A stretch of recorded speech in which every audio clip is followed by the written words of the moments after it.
ବନ୍ଧୁମାନେ, କ'ଣ ଆପଣଙ୍କ ଜୀବନରେ ସର୍ବଦା ଧନଜନିତ ସମସ୍ୟା ଲାଗି ରହୁଛି? ଗରିବୀ ଦାରିଦ୍ର୍ୟତା କ'ଣ ଆପଣଙ୍କର ପିଛା ଛାଡ଼ୁନାହିଁ? ଏହିସବୁ ସମସ୍ୟାରେ କ'ଣ ସର୍ବଦା ଆପଣ ଚିନ୍ତିତ ରହୁଛନ୍ତି?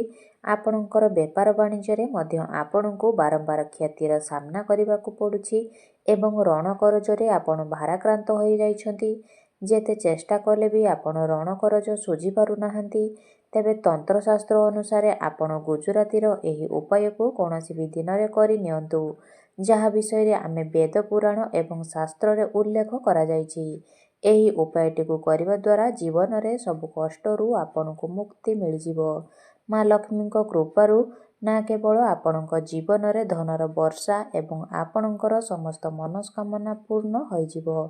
ବନ୍ଧୁମାନେ, ଯଦି ଆପଣଙ୍କ ଜୀବନରେ ବହୁତ ଅଧିକ ସମସ୍ୟାରେ ଅଛନ୍ତି, ଆପଣଙ୍କ ଜୀବନରେ ଧନ ଆସିବା ବନ୍ଦ ହୋଇଯାଇଛି, ଆପଣଙ୍କ ଜୀବନରେ ସମସ୍ୟା ଏବଂ କଷ୍ଟ ଆପଣଙ୍କର ପିଛା ଛାଡ଼ୁନାହିଁ, ଆପଣ ଋଣ ଏବଂ କରଜର ମାୟାଜାଲରେ ଫସି ଯାଇଛନ୍ତି, ଆପଣଙ୍କର ଭାଗ୍ୟ ଆପଣଙ୍କର ସାଥ ଦେଉନାହିଁ, ତେବେ ବନ୍ଧୁମାନେ ଆପଣ ଚୁପଚାପ ଗୁଜୁରାତିର ଉପାୟ କରିନିଅନ୍ତୁ, ଯାହା ବିଷୟରେ ଆଜିର ଏହି ଭିଡ଼ିଓରେ ଆପଣମାନଙ୍କୁ କହିବାକୁ ଯାଉଛି। ତେବେ ବନ୍ଧୁମାନେ, ଏମିତିରେ ଆମେ ଗୁଜୁରାତିର ପ୍ରୟୋଗ ଆମ ରୋଷେଇ ଘରେ ଖାଦ୍ୟ ପ୍ରସ୍ତୁତିରେ କରିଥାଉ। ମାତ୍ର ତନ୍ତ୍ରଶାସ୍ତ୍ର ଅନୁସାରେ ଯଦି ଆପଣ ଗୁଜୁରାତିର ପ୍ରୟୋଗ ସଠିକ୍ ଭାବରେ କରିବେ, ତେବେ ଆପଣଙ୍କୁ ସାକ୍ଷାତ ମା ଲକ୍ଷ୍ମୀଙ୍କର ଆଶୀର୍ବାଦ ପ୍ରାପ୍ତି ହେବ। ଏବେ ଆସନ୍ତୁ ଜାଣିବା ଆପଣ ଗୁଜୁରାତିର ଉପାୟ କରି କିପରି ନିଜର ଦାରିଦ୍ର୍ୟତାକୁ ସବୁଦିନ ପରି କରିଦେଇପାରିବ, କିପରି ଆପଣ ଧନବାନ ବନିପାରିବେ। ତେବେ ବନ୍ଧୁମାନେ, ଏହା ପୂର୍ବରୁ ଆପଣମାନେ ଭିଡ଼ିଓଟିକୁ ଲାଇକ୍ କରି ଚ୍ୟାନେଲଟିକୁ ସବସ୍କ୍ରାଇବ୍ କରିଦିଅନ୍ତୁ।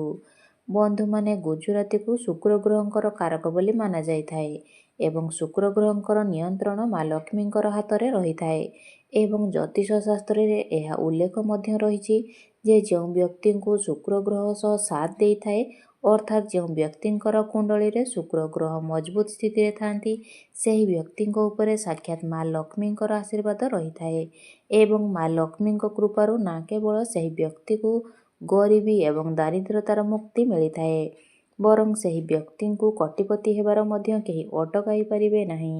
ତେବେ ତନ୍ତ୍ରଶାସ୍ତ୍ର ଅନୁସାରେ ଆପଣ ଏହି ଗୁଜୁରାତିର ଉପାୟକୁ ସଠିକ୍ ଭାବରେ କରିନିଅନ୍ତୁ, ଆପଣଙ୍କ ଜୀବନରେ କେବେ ବି ଧନର ଅଭାବ ରହିବ ନାହିଁ। ମାନାଯାଇଥାଏ କି ଏହି ଗୁଜୁରାତିର ପ୍ରୟୋଗ ଜଣେ ବ୍ୟକ୍ତିଙ୍କର ଜୀବନକୁ ବଦଳାଇ ଦେଇପାରେ। ତେବେ ଆସନ୍ତୁ ଜାଣିବା ଏହି ଗୁଜୁରାତିର ଚମତ୍କାରୀ ଉପାୟ ବିଷୟରେ। ତେବେ ପ୍ରଥମ ଉପାୟଟି ହେଉଛି ଶୁକ୍ର ଗ୍ରହଙ୍କୁ ଆପଣଙ୍କର କୁଣ୍ଡଳୀରେ ମଜବୁତ ବନାଇବାର ଉପାୟ। ତେବେ ମୁଁ ଆପଣଙ୍କୁ ଆରମ୍ଭରୁ ହିଁ କହିସାରିଛି ଯେ ଆପଣ ଯେଉଁ ବ୍ୟକ୍ତିଙ୍କର କୁଣ୍ଡଳୀରେ ଶୁକ୍ର ଗ୍ରହ ମଜବୁତ ଥାନ୍ତି, ସେହି ବ୍ୟକ୍ତିଙ୍କୁ ସାକ୍ଷାତ ମା ଲକ୍ଷ୍ମୀଙ୍କର ଆଶୀର୍ବାଦ ପ୍ରାପ୍ତ ହୋଇଥାଏ ଏବଂ ଥରେ ଯଦି ଆପଣଙ୍କୁ ମା ଲକ୍ଷ୍ମୀଙ୍କର ବିଶେଷ କୃପା ପ୍ରାପ୍ତ ହୋଇଯାଏ, ତେବେ ଆପଣଙ୍କୁ କୋଟିପତି ହେବାର କେହି ଅଟକାଇ ପାରିବେ ନାହିଁ। ଆପଣଙ୍କ ଜୀବନରେ ଆପଣ କେବେ ବି ଧନର ଅଭାବ ଅନୁଭବ କରିବେ ନାହିଁ। ତେବେ ଆପଣ ମଧ୍ୟ ଯଦି ଚାହୁଁଛନ୍ତି ଯେ ଆପଣଙ୍କ କୁଣ୍ଡଳୀରେ ଶୁକ୍ର ଗ୍ରହ ସର୍ବଦା ମଜବୁତ ହୋଇ ରୁହନ୍ତୁ, ତେବେ ଆପଣଙ୍କୁ 5ଟି ଶୁକ୍ରବାର ଏହି ଉପାୟଟିକୁ ପାଳନ କରିବାର ଅଛି। ଆପଣଙ୍କୁ 5ଟି ଶୁକ୍ରବାର ପର୍ଯ୍ୟନ୍ତ ଏହି ଉପାୟଟିକୁ ପାଳନ କରିବାର ଅଛି।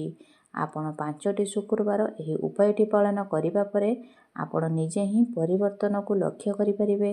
ଶୁକ୍ରବାର ଦିନଟି ମା ଲକ୍ଷ୍ମୀଙ୍କର ଦିନ ହୋଇଥାଏ ଏବଂ ଏହି ଦିନ ଯଦି ଆପଣ ମା ଲକ୍ଷ୍ମୀଙ୍କ ଉଦ୍ଦେଶ୍ୟରେ କୌଣସି ବି ପୂଜାପାଠ କରିଥାଏ କିମ୍ବା କୌଣସି ଉପାୟରେ ପାଳନ କରିଥାନ୍ତି, ତେବେ ନିଶ୍ଚିତ ଭାବରେ ଆପଣଙ୍କୁ ମା ଲକ୍ଷ୍ମୀଙ୍କର ଆଶୀର୍ବାଦ ପ୍ରାପ୍ତ ହୋଇଥାଏ। ତେବେ ବନ୍ଧୁମାନେ, ସେଥିପାଇଁ ଆପଣଙ୍କୁ ସଦାବାହାର ଫୁଲର ଆବଶ୍ୟକତା ରହିଛି ଏବଂ ସଦାବାହାର ଫୁଲଟି ଏକ ଏମିତି ଫୁଲ ଯେଉଁଥିରେ ମା ଲକ୍ଷ୍ମୀଙ୍କର 8ଟି ସ୍ୱରୂପର ବାସ ହୋଇଥାଏ। ତେବେ ଆପଣ ଶୁକ୍ରବାର ଦିନ ସକାଳୁ ଉଠି ନିଜର ସ୍ନାନ କାର୍ଯ୍ୟ ସମାପନ କରି ଗୋଟିଏ ତମ୍ବାର ଲୋଟା ନେଇଯାଆନ୍ତୁ।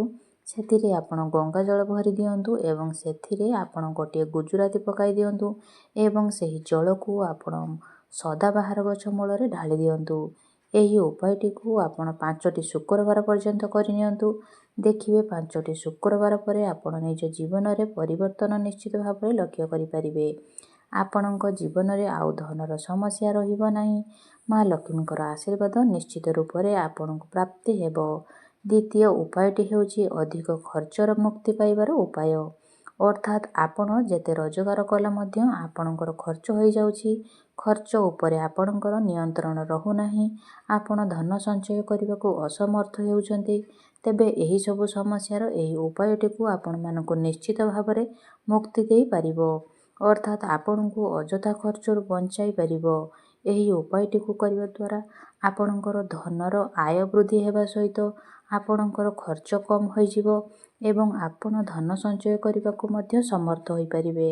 ତେବେ କୌଣସି ବି ଶୁକ୍ରବାର ଦିନ ସନ୍ଧ୍ୟା ସମୟରେ ଆପଣ ସ୍ନାନ କରିନିଅନ୍ତୁ ଏବଂ ନାଲି ରଙ୍ଗର ବସ୍ତ୍ର ପରିଧାନ କରନ୍ତୁ, କାରଣ ଏହି ନାଲି ରଙ୍ଗଟି ମା ଲକ୍ଷ୍ମୀଙ୍କର ଅତ୍ୟନ୍ତ ପ୍ରିୟ ହୋଇଥାଏ। ତେବେ ଲାଲି ରଙ୍ଗର ବସ୍ତ୍ର ପରିଧାନ କରି ଆପଣ ନିଜ ଠାକୁର ଘରେ ଯେଉଁଠାରେ ମା ଲକ୍ଷ୍ମୀଙ୍କର ପ୍ରତିମା ବା ଫଟୋ ରହିଛି ସେହି ସାମ୍ନାରେ ଆପଣ ବସିଯାଆନ୍ତୁ ଏବଂ ଗୋଟିଏ ଦୀପ ଜଳାନ୍ତୁ। ଆପଣ ନିଜର ହାତରେ ଗୋଟିଏ ଗୁଜୁରାତି ରଖନ୍ତୁ ଏବଂ ମା ଲକ୍ଷ୍ମୀଙ୍କର ବୀଜ ମନ୍ତ୍ରକୁ ଜପ କରନ୍ତୁ। ଓମ୍ ମହାଲକ୍ଷ୍ମୀ ନମଃ। ଏହି ମନ୍ତ୍ରର ଜପ ଆପଣ 11 ଥର କରନ୍ତୁ।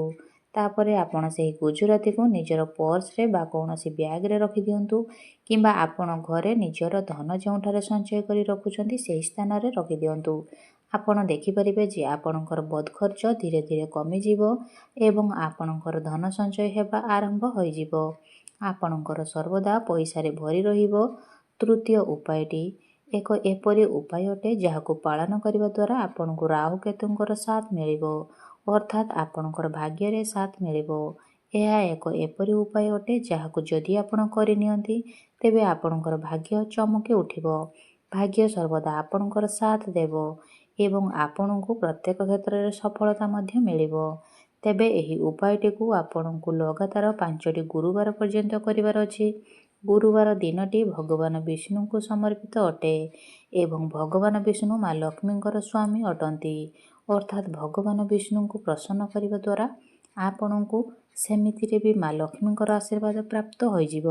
ତେବେ ଗୁରୁବାର ଦିନ ସକାଳୁ ଉଠି ନିଜର ସ୍ନାନ କାର୍ଯ୍ୟ ସାରି ଆପଣ ଗୋଟିଏ ଧଳା ରଙ୍ଗର କପଡ଼ା ନିଅନ୍ତୁ।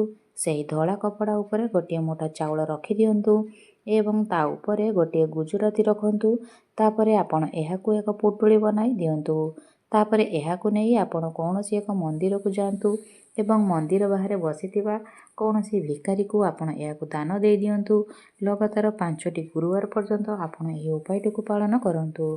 ଏହି ଉପାୟଟିକୁ କରିବା ଦ୍ୱାରା ଆପଣଙ୍କର ରାହୁ ଏବଂ କେତୁଙ୍କର ସ୍ଥିତି ଭଲ ରହିଥାଏ ଏବଂ ଆପଣଙ୍କୁ ପ୍ରତ୍ୟେକ କ୍ଷେତ୍ରରେ ନିଜର ଭାଗ୍ୟର ସାଥ ମିଳିବା ସହିତ ପ୍ରତ୍ୟେକ କ୍ଷେତ୍ରରେ ଆପଣଙ୍କୁ ସଫଳତା ମଧ୍ୟ ମିଳିଥାଏ। ଭାଗ୍ୟ ଆପଣଙ୍କର ସାଥ ଦେବା ଆରମ୍ଭ କରିଦେବ।